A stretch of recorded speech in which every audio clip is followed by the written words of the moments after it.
günler değerli izleyiciler. Yeni bir Vizyondakiler programıyla daha karşınızdayız. Bu hafta sizler için siyasi belgesel filmler seçtik. Öncesinde filmlerimize kısaca bir göz atalım.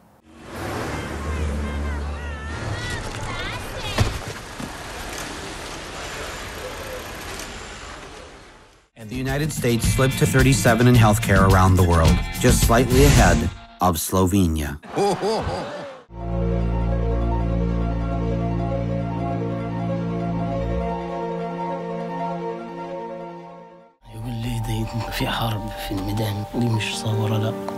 The army has killed us, has tortured us, and the people out there know that.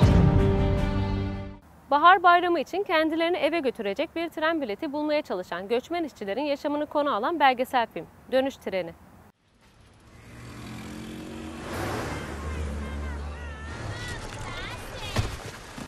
Her ilkbaharda 130 milyon geçici işçinin yeni yıl tatili için köylerine dönmek üzere yola çıkmasıyla Çin şehirleri büyük bir kargaşaya sürüklenir. Muazzam bir gösteri halini alan bu kitlesel yer değişimi, dünyanın en büyük göçüdür ve kırsal geçmişi ile endüstriyel geleceği arasında sıkışmış bir ülkenin trajik portresini çizer. Yönetmen Lee Sun-fang, neredeyse 20 yıldır bu yolculuğa çıkan bir çiftle birlikte yola koyuluyor. Çin'in kırsal kesimindeki milyonlarca fakir insan gibi onlar da fabrikalarda çalışmak üzere çocuklarını geride bırakarak büyük şehirlere gitmişler.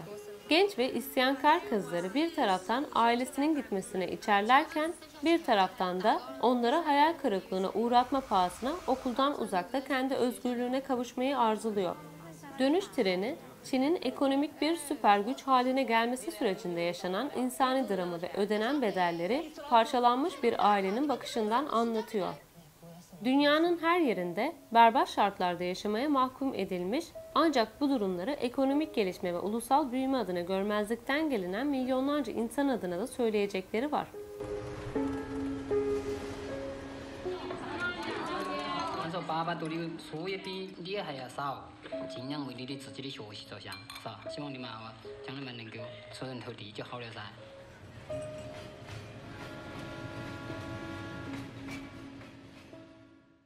ABD'deki sağlık sistemini eleştiren 2007 yapımı bağımsız belgesel film Hasta. Too many OBGYNs aren't able to practice their love with women all across this country.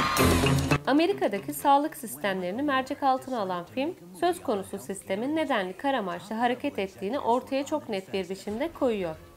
Hastaların her an başlarına gelen, sistem içerisinde karşılaştıkları gündelik olaylardan örnekler veriyor.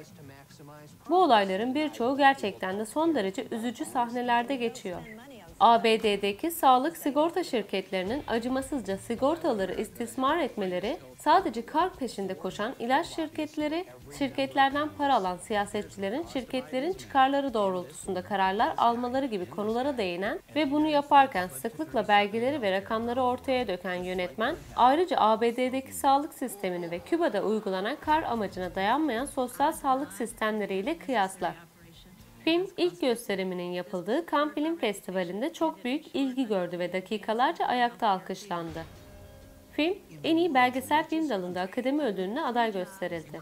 Çeşitli yarışmalarda tam 7 ödül kazandı. Which way to Guantanamo Bay? Detainees representing a threat to our national security are given access to top-notch medical facilities. Permission to enter. Bir cinayeti aydınlatan belgelerin ve röportajların bir araya geldiği belgesel film. İnce Mavi Çizgi.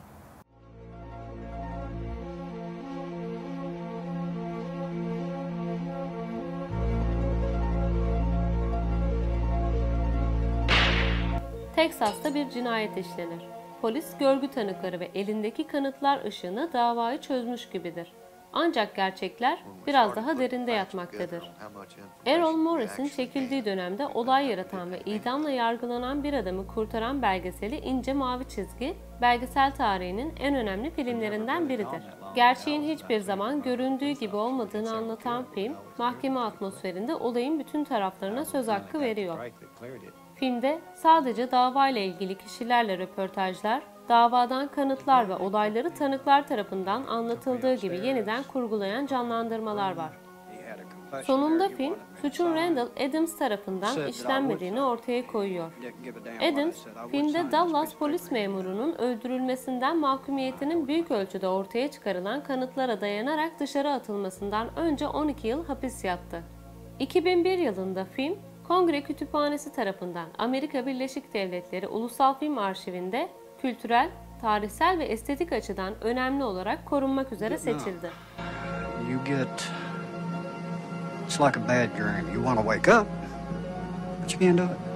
Randall never had any prior record, and as far as we know, he never had any history of violence whatever. Mısır devrimine 6 farklı direnişçinin farklı bakış açılarıyla tanık olduğumuz 2014 yapımı belgesel film Meydan. قرار السيد الرئيس محمد حسني مبارك بالتخلي عن منصب رئيس الجمهورية. Belgesel türündeki Meydan, Mısır'ın Tahrir Meydanı'nda başlayan Mısır devrimini farklı kahramanlar üzerinden kameraya yansıtıyor. 6 farklı direnişçinin farklı bakış açılarıyla Hüsnü Mübarek'in yönetiminin sonlanmasına giden yola ve bu süreçte karakterlerin yaşadıkları zafer mücadelesine tanık oluyoruz. Meydandaki gençlerin çadırlarında hak arayış direnişleriyle ortaya çıkan ve Mübarek'in düşmesiyle kendini gösteren zafer ise 20. yüzyılın en dikkat çekici hikayelerinden birine dönüşüyor. Film sadece bu süreci değil, devrimin ardından ortaya çıkan toplumsal ve siyasi karışıklıkları da ele alıyor. Mısır ve ABD ortak yapımı filmin yönetmenliğini Cihan Nurceyim üstlenirken başrollerde Khalid Abdallah, Dina Abdullah ve Dina Ömer bulunuyor.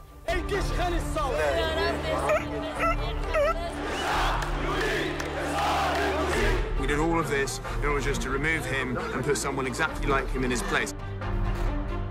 لأن هي طبعا حكايتنا ما حدش بيحكيها غيرنا احنا. Bir haftanın daha sonuna geldik. Sizler için seçtiğimiz filmler bunlardı. Önümüzdeki hafta görüşünceye dek hoşça kalın.